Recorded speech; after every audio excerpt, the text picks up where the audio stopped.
मंच पे मेरे साथ मौजूद है राजनगर के विधायक अरविंद पटेरिया जी, और काफ़ी युवा विधायक हैं। और अरविंद जी, सबसे पहले तो हमारा जो कार्यक्रम है मध्य प्रदेश का भविष्य, ये 24वां जिला है हमारा जहाँ से हम कार्यक्रम कर रहे हैं, और जाहिर सी बात है अगर मध्य प्रदेश का भविष्य तलाशना है तो सबसे पहले जिले के विकास, जिले का भविष्य देखना होगा कि किस तरीके का है।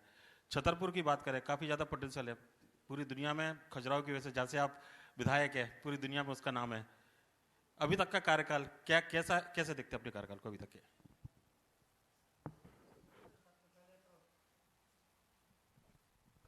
आपको बहुत बहुत धन्यवाद कि आपने मुझे आमंत्रित किया और इस प्रकार का आयोजन आपने छतरपुर में आकर के रखा। अभी तक जो हमें कार्यकाल लगभग 14-15 महीने हो गया है 2023 के बाद अभी तक जो हमारा कार्यकाल रहा है, निश्चित रूप से जो हमारी भारतीय जनता पार्टी की सरकार ने, चाहे वो केंद्र सरकार ने हो चाहे मध्य प्रदेश की सरकार ने हो, आदरणीय नरेंद्र मोदी जी, चाहे हमारे मध्य प्रदेश के मुख्यमंत्री आदरणीय मोहन यादव जी के द्वारा, दोनों सरकारों के द्वारा जो योजनाएं पूर्व से चल रही थी और अभी जो वर्तमान में भी जो भी योजनाएं चल रही हैं, निश्चित रूप से वो जन कल्याणकारी योजनाएं हैं, जनहितैषी योजनाएं हैं। लोगों को जिस प्रकार से लाभ मिल रहा है, हम लोग गांव में जाते हैं तो देखने में आता है कि जिस प्रकार का उत्साह उमंग लोगों के दिलो दिमाग पे रहता है, और जो आस्था मोदी जी के प्रति लोगों की है, मोहन यादव जी के प्रति है, तो हमें देखने में आता है और हम अपने आप को सौभाग्यशाली मानते हैं कि हमें देश के प्रधानमंत्री नरेंद्र मोदी जी के इस काल में काम करने को मिला, और मोहन यादव जी जो हमारे मध्य प्रदेश के मुख्यमंत्री हैं उनके साथ काम करने को मिल रहा है। हमें बहुत अच्छा अनुभव प्राप्त होता है। सरकार केंद्र में बीजेपी की है, प्रदेश में बीजेपी की है, जाहिर सी बात है कि आप बीजेपी से विधायक है, तो जो उम्मीदें हैं जनता की वो लगभग पूरी हो रही होगी क्षेत्र के विकास को लेकर। हम लोग प्रयास करते हैं, चूंकि जो मेरी विधानसभा है, राजनगर विधानसभा है, उसमें क्या है कि सरकार भारतीय जनता पार्टी की हुआ करती थी, ऐसा इत्तेफाक रहता था कि विधायक कांग्रेस का रहा करता था। आज 2023 में जब गढ़ को चुनाव ध्वस्त आया, किया आपने, कांग्रेस के गढ़ को ध्वस्त किया है। हाँ, हर कोई जो राजनीतिक क्षेत्र में काम करता है तो प्रयास करता है। मेरा जो 18 में चुनाव भी हुआ था 2018 में तो लगभग 600-700 वोटों से मैं रह गया था।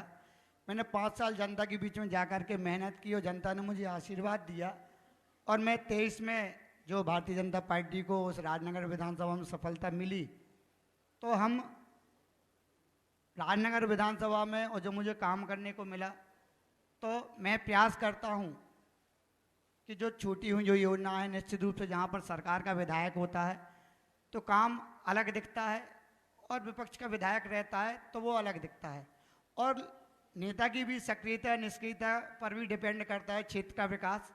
लेकिन हमें जनता ने मौका दिया है, और 2023 के बाद जैसे ही मुझे विधायक बनने का क्षेत्र की जनता ने मौका दिया, मेरी पार्टी ने मुझे टिकट दिया, तो मैं प्रयास करता हूं कि ज़्यादा से ज़्यादा मेहनत करके क्षेत्र के लोगों को कैसे ज़्यादा से ज़्यादा लाभ दे पाऊँ। अभी जैसे मैंने बैठे बैठे आपसे चर्चा कर रहा था, तो मैं चूँकि सामान्य परिवार से आता हूँ, मैं आपको धनोटिया जी बता दूँ, मेरे घर में कोई पंच नहीं रहा।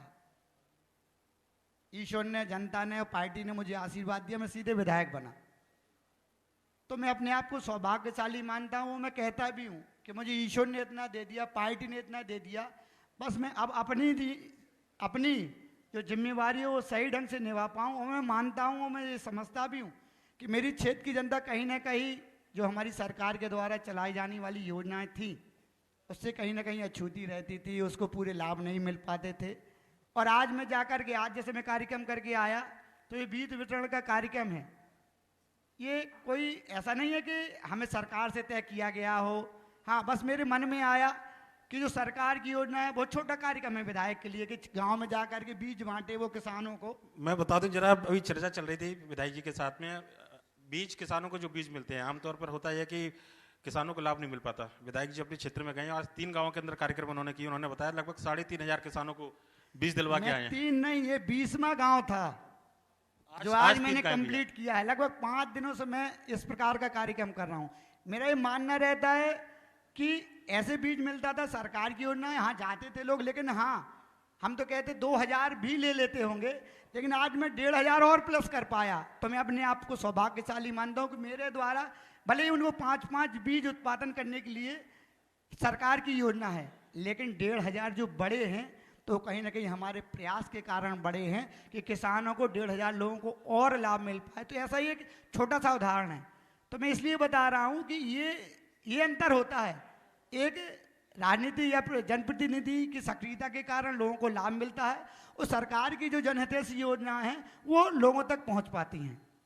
बिल्कुल होना भी चाहिए, जनप्रतिनिधि का काम है। जाहिर सी बात है कि अगर आप जनप्रतिनिधि हैं, सरकार आपकी, तो सरकार की योजनाओं का लाभ कैसे लोगों को मिले, क्षेत्र की जनता को मिले, ये जागरूकता भी काफ़ी ज़्यादा जरूरी है जो आप करके आए हैं। और जाहिर सी बात है, एक सच्चे जनप्रतिनिधि होने का फर्ज जो है वो शायद यही होता है। मैं आपसे एक और सवाल लेना चाहूँगा। खजुराहो की पहचान जो है पूरी दुनिया में है, और जाहिर सी बात है कि विश्व धरोहर यहाँ पर मौजूद है, टूरिस्ट यहाँ पर आते हैं। टूरिस्टों को लेकर और सुविधा डेवलप हो, इसको लेकर कोई प्लान कुछ दिमाग में चल रहा है? मैं आपको बता दूं कि निश्चित रूप से मैं बार बार कहूँगा कि मैं अपने आप को सौभाग्यशाली मानता हूं। जैसे आपने कहा ना कि विश्व पटल पे खजुराहो का नाम है, खजुराहो है वो वर्ल्ड हेरिटेज है।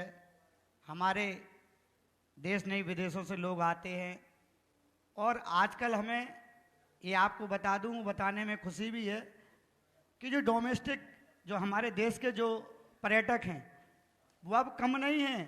अब हिंदुस्तान और हिंदुस्तानियों के पास इतना पैसा है कि वो लोग भी, पहले क्या होता था कि पहले अपन जो भी हमारे जो पर्यटक स्थल रहते थे और विशेषकर खजुराहो विदेशियों पर डिपेंड रहते थे, लेकिन आज मैं आपको बता दूं कि जो आज हमारे खजुराहो की उन्नति और तरक्की हो रही है।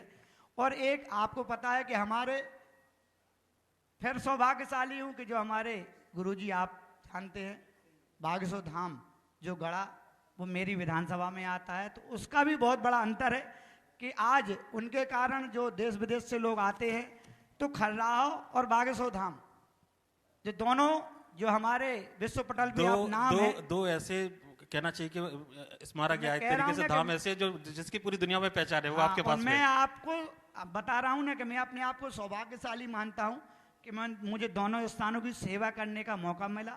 और निश्चित रूप से कोई ऐसा नहीं, खजुराहो जो हमारे पूर्वजों के द्वारा जो हमें विरासत में जो दिया गया है, आप जानते हैं जो टेम्पल हैं जो विश्व में, उनको लोग विदेशी जो आते हैं या देश के लोग आते हैं, एक बार जो देख लेता है तो बार बार आने का उनका मन करता है। ऐसी बागेश्वर धाम जो आ जाता है तो बार बार वो आने का मन करता है। तो इसको लेकर के जैसे हम काम करते हैं, अभी जो खजुराहो जो आपने कहा ना कि आपने इसके लिए क्या विजन, क्या हमारी सोच है, तो निश्चित रूप से जो हमारी विरासत में जो हमारे पूर्वज हमें दे करके गए हैं, चंदेलकालीन जो मंदिर हैं, मतंगेश्वर भगवान का जो हम पे आशीर्वाद है, तो कोई हम इसलिए नहीं कि हम विधायक हैं, हम कोई बड़ी चीज़ें हैं, लेकिन भगवान मतंगेश्वर ने हमें सेवा करने का वहाँ का जो हमें अवसर मिला है और जो आशीर्वाद दिया है, तुम अधिकतम हम ये प्रयास करते हैं। आप ऐसा नहीं कि मैं यहाँ पर बैठा हूँ मंच से बोल रहा हूँ, आप जाइए, आपको 5-7 साल में जो खजुराहो में हमने जो प्रयास किया है, आपको मैं क्षेत्र के यहाँ पर हमारे सभी संभ्रांत लोग बैठे हैं, वह जाते हैं तो मुझे हम लोगों को खुशी होती है और लोग बताते हैं, और जो आते हैं जो 2-4 10-20 साल बाद आए और उनकी जब हमें बातें पता चलती हैं, होटल वाले चर्चा करते हैं, वहाँ के ऑटो वाले चर्चा करते हैं, लोग चर्चा करते हैं कि लोग कहते हैं कि खजुराहो तो एकदम बदल गया है, पहले का खजुराहो आज का खजुराहो अंतर है। तो हम अपने आप को सौभाग्यशाली मानते हैं। और आपको बता दें, अगर मैं योजना गिनाऊंगा तो बहुत सारी, और हमारी जो सरकार है आज नरेंद्र मोदी जी की सरकार है, आपने देखा होगा खजुराहो में जो एयरपोर्ट है, आज हमारा रेलवे स्टेशन है, छोटी चीज़ें नहीं बताऊंगा मैं, बड़ी बड़ी चीज़ें, 250 करोड़ का रेलवे स्टेशन बन करके तैयार हो रहा है। और आप देखेंगे जब बन करके तैयार होगा, रेनोवेट होगा, तो 250 करोड़ का जो रेलवे स्टेशन जो खजुराहो का अत्याधुनिक सभी सुविधाओं से, 17 तो एलिवेटर लग रहे हैं उसमें, खजुराहो जैसी छोटी जगह पर इस प्रकार का जो आपने अभी हम फिर बताएंगे आपको कि हमारा जो सेंट्रल स्कूल है, बहुत दिनों से हमें इंतज़ार था, आज हमारे खजुराहो में सेंट्रल स्कूल के एडमिशन हो गए हैं। अब 2-4 से 10 दिन में बहुत जल्दी हुआ, क्योंकि कुछ दिन पहले शायद एप्लीकेशन दी थी आपने, बहुत जल्दी मंजूर हुआ। वही मैं जो कह रहा हूँ, माननीय सांसद जी के प्रयासों के द्वारा उनने प्रयास किया और खजुराहो के लिए इतनी बड़ी सौगात दी। और भी बहुत सी चीज़ें हैं, हमारे रोड हैं, आज आप देखें, आज अपन झांसी से खर्राव जो 4 लाइन है, हम लोग ये सोचा करते थे जब गवर्नमेंटें और हुआ करती थी, हम लोगों को याद है कि हम लोग ढूंढा करते थे कि गड्ढे कहाँ कहाँ के भर जाएं। रोडों में गड्ढे ढूंढा करते थे हम लोग कि भाई रोडों में गड्ढे ढूंढा करते थे। लोग कहा करते थे कि भैया रोड डल जाए, 10 तसला मिट्टी डल जाए, मुरम डल जाए। लेकिन आज आप देखो, आप झांसी से खर्राव कहाँ 3 घंटे लगते थे, आज आप 1.5 घंटे में झांसी से खर्राव पहुँचते हैं, 1.5-2 घंटे में। ऐसी बहुत सी चीज़ें हैं, रोड है, लाइट है, जो वहाँ के लोकल के जो डेवलपमेंट हैं वो आपको दिखते होंगे। और ग्रामीण, चूँकि मैं विधानसभा को रिप्रेजेंट करता हूँ, जो राजनगर मेरी विधानसभा है, बड़ी विधानसभा है, 150 लगभग 150 सवा से 150 किलोमीटर की विधानसभा है। यूपी से लेकर के महोबा बॉर्डर से लेकर के और यहाँ बिजावर बॉर्डर पे, यहाँ पन्ना बॉर्डर पे जो टोरिया है के नदी के यहाँ बॉर्डर लगता है, यहाँ भुसौर जो अंतिम गांव है मेरी विधानसभा का, तो लगभग 125 किलोमीटर का है। तो हम लोग प्रयास करते हैं और सरकार के द्वारा, मैंने कहा ना, इतने सारे विकास के कार्य रोज कोई ना कोई ऐसा काम आता है कि हम जनता के बीच में जाते हैं, बताते हैं और जनता उसको अप्रिशिएट करती है। खजुराहो में एयरपोर्ट है और अभी ग्राहक संतुष्टि में देश में नंबर 1 जो भोपाल और खजुराहो दोनों एयरपोर्ट साथ में आए थे, पर लेकिन फ्लाइट की जो कनेक्टिविटी है वो काफ़ी कम है। ये बड़ी शिकायतें रहती है, विदेश से टूरिस्ट आ रहे हैं, उनको आना पड़ता है। अब तो बागेश्वर धाम भी है। से अब धीरे धीरे परिवर्तन हो रहा है। पहले क्या था कि जो मैंने अभी बताया ना कि हम पहले विदेशियों पर डिपेंड रहते थे। जो हमारी जो फ्लाइट है, जो इस बरसात में और सीजन में, ऑफ सीजन में जो बंद हो जाती हैं, लेकिन हमारा ये प्रयास है माननीय सांसद जी से और हमारे जो उड्डयन मंत्री जी हैं उनसे भी सांसद जी ने बात की है कि जो पहले ये होता था कि ऑफ सीजन में चूंकि विदेशियों पर डिपेंड रहते थे तो उनको ऑफ सीजन रहता है, वो इस सीजन में आते नहीं हैं। लेकिन आज हमें समझ में आ रहा है, पहले जैसे मैं आपको बता दूं, वंदे भारत ट्रेन जो मध्य प्रदेश में कई जिले, जैसे कई रेलवे स्टेशन, मतलब आज भी वंदे भारत के लिए मतलब लगे हुए हैं कि भाई हमारे यहाँ भी वंदे भारत। लेकिन जब हमें पता है, सांसद जी बताते हैं हमें बार बार कि जब रेलवे स्टेशन यहाँ वंदे भारत ट्रेन खजुराहो से दिल्ली जो चालू हो रही थी, तो उस टाइम पे लोगों ने कहा कि सर, जो अधिकारी कर्मचारी थे, हमारे लिए सौभाग्य की बात है कि अश्विनी वैष्णव जी जो हमारे रेल मंत्री आज भी हैं, वो हुआ करते थे, वह हमारे मध्य प्रदेश के सह प्रभारी थे। तो वो खजुराहो आए, जब उन्होंने वंदे भारत ट्रेन की हमें सौगात दी, वो कह करके गए थे कि हम वंदे भारत जैसे ही चालू होगी तो 10 ट्रेन में एक खजुराहो देंगे। उन्होंने अपनी बात को पूरा किया और जब ट्रेन चालू हुई तो आज हमें बताने में खुशी है कि और देश में जहाँ पर भी वंदे भारत ट्रेन चल रही है, जो यात्रियों की जो संख्या है और जो सीटों की जो बुकिंग का जो है, तो आज हमें वंदे भारत में देखने में आता है कि 10-10, 15-15 दिन की खजुराहो की वेटिंग रहती है। तो अधिकारियों को अश्विनी जी ने डांटा और कहा कि तुम लोग किस तरीके से मुझे ब्रीफ कर रहे थे, वो तो कहो सांसद जी पीछे लगे और उन्होंने वंदे भारत ट्रेन ले ली, नहीं तो तुम लोग चाहते हो, तुम लोगों का मन था कि हम खजुराहो को नहीं दें। और आज हमें बताने में गर्व है कि हमारा केवल विदेशी नहीं, बताया ना कि देसी जो हमारे डोमेस्टिक जो हमारे पर्यटक है, उनके दम पर आप देखते होंगे वंदे भारत ट्रेन बढ़िया चल रही है, दिल्ली जाते हैं लोग और उसका लाभ ले रहे हैं।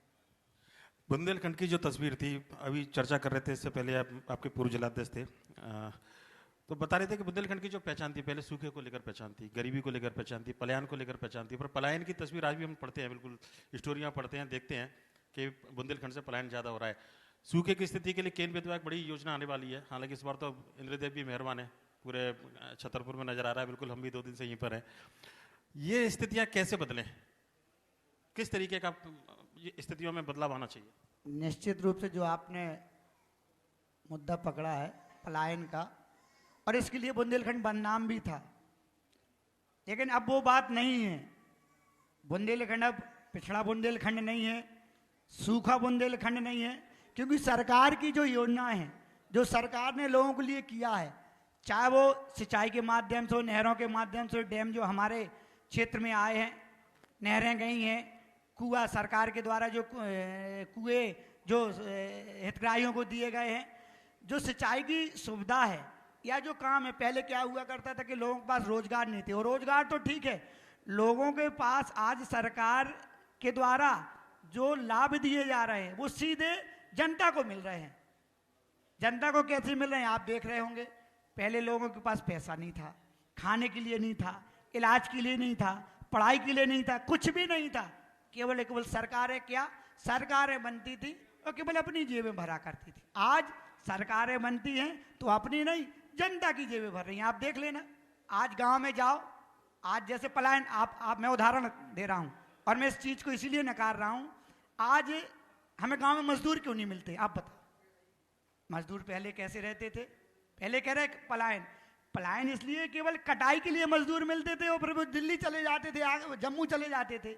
आज क्या हो रहा है कि हमारे जो किसान भाई हैं, आज उनको राशन मिल रहा है, 5 किलो मिल रहा है, उनको गैस सिलेंडर चूल्हा मिल रहा है, उनको मकान मिल रहा है, उनको 5 लाख का इलाज मिल रहा है, उनको सिलेंडर चूल्हा मिल रहा है, और भी जो योजना है 12,000 किसान को रुपए मिल रहा है, 1250 महिलाओं को मिल रहा है, बच्चों को साइकिल मिल रही, ड्रेस मिल रही, खाने को मिल रहा है, सब कुछ मिल रहा है, बच्चियों को शादी के लिए मिल रहा है, लाडली लक्ष्मी मिल रहा है। अगर मैं योजनाओं को गिनाऊंगा तो 1-2 घंटे इसी में चले जाएंगे।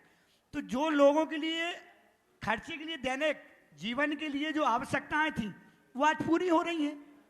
इसलिए तो लोग मजदूरी कर नहीं रहे हैं, इसलिए तो हमें फसल काटने के लिए मजदूरों की आवश्यकता होती है तो नहीं मिलते हैं।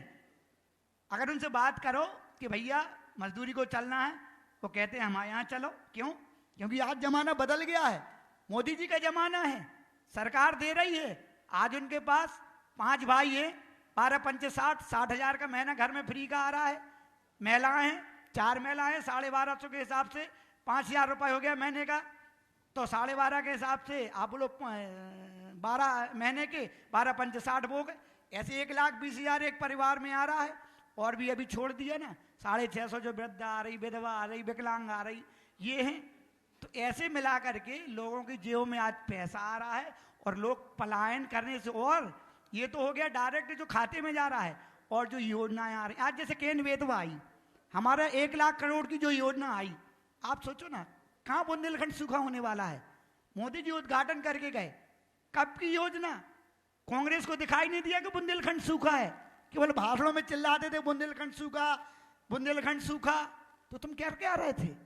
आज मोदी जी को मौका मिला, अटल जी का सपना था नदी जोड़ो अभियान का, आज साकार हो रहे हैं। क्यों? क्योंकि सोच, अच्छी सोच वाले राजनीति में आए, गरीब लोग राजनीति में आए, जिनने परेशानियां देखी हैं, जिनने किसानी देखी है। वो क्या जाने किसानी कौन? जो कहता है आलू डालेंगे मशीन में सोना निकालेंगे, अब वो क्या जाने क्या किसानी है। वो कहते हैं कि लाल मिर्च महंगी है, हरी सस्ती है, तो लाल मिर्च क्यों नहीं बोते हैं। वो क्या जाने क्या किसानी होती है। मोदी जी जानते हैं किसानों को अगर खेती और पलायन रोकना है और किसानों की इनकम बढ़ाना है और देश को परम व्यवहार पर लेकर के जाना है, तो उसके लिए किसान को समृद्धशाली बनाना जरूरी है, और उसके लिए किसानों को पानी बहुत जरूरी है। उन्होंने बुंदेलखंड की इस समस्या को समझा। आप देखो ना, कल्पना ही नहीं थी इतनी बड़ी योजना, टेंडर हो गया, काम चालू हो गया, ठेकेदार आ गए, हम लोगों को खुशी होगी। और जब ये 1 लाख करोड़ रुपए यहाँ खर्च होगा, आप समझ रहे होंगे ना कहाँ जाएगा? वो लोगों की जेब में जाएगा। जेब में कैसे? मजदूरी करेगा, काम होगा। यहाँ जैसे हम तो कहते गिट्टी बिकेगी, बालू बिकेगी, कुछ भी होगा, मजदूरी होगी, वाहन लगेंगे। ये पैसा 1 लाख करोड़ बुंदेलखंड के गरीब, अब काहे को दिल्ली जाएगा? वो काम है ना, यहाँ पे रोड हैं बन रहे हैं, नहरें बनना है, बांध बनना है, खेती बढ़ना है। पहले लोग बुवाई नहीं कर पाते थे। क्यों? क्योंकि आधी फसल काय में चली जाती थी, काय में डीजल इंजन चलते थे भैया पहले बुंदेलखंड में। डीजल इंजन में लोग इसलिए बुवाई नहीं करते थे कि भैया करेंगे, आधा डीजल में चला जाना है तो बोए काय को। आज क्या है? कुआं है, 24 घंटे लाइट है, बढ़िया। कितने में? आज फसलें क्यों हो रही हैं ज़्यादा? खेत क्यों नहीं बचे हैं? पहले आधे खेत बिना बोए डले रहते थे, आज एक एक छोटा खेत किसान बोता है, अपनी इनकम बढ़ाता है और वह पलायन से बचता है। आज बुंदेलखंड में कहने को है, अब नहीं है। आप जाओ गांव में, आज में गया आदिवासियों की तस्वीर गांव में गया तो लगभग छोटे से पुरवा में मैंने पूछा ना कितने लोग बाहर हैं, बोले भाई साहब 7 लोग बाहर हैं। मुझे बहुत अच्छा लगा। यही नरेंद्र मोदी जी का जमाना है और यही मोहन यादव जी का जमाना है कि आज लोग गांव में रह रहे हैं। और क्यों रह रहे हैं? उनकी जेबों में हर 2 महीने में 2000 आ रहा है ना, हर महीने में 1250 आ रहा है ना, 4 माह हुए, काहे को दिल्ली जाएंगे? आज क्या है, आज वो कहते हैं कि हाँ ईमानदारी है भाई साहब, बाहर नहीं है। हमने सुना है मजदूरों से कि भाई साहब यहाँ भले ही हमें 400 मिले 300 मिले, वहाँ 600 मिलते हैं, लेकिन हम घर में नहीं रहते, वो हमें सुकून नहीं मिलता है। आज उन्हें घर अच्छे लगने लगे, क्यों? पहले घर नहीं था, पहले छप्पर था, वो चूंता था। आज मोदी जी मकान दे रहे हैं, आज उनके पास छत है, सिलेंडर है, चूल्हा है, लाइट है, इलाज है, बच्चे पढ़ रहे हैं, साइकिल है, सब कुछ है। गांव का जीवन शहर से अच्छा है और वो अपने आप को अच्छा महसूस कर रहे हैं। बिल्कुल समय की बाध्यता है और आप यहाँ आए, समय निकाल कर अरविंद जी, बहुत बहुत धन्यवाद आपका।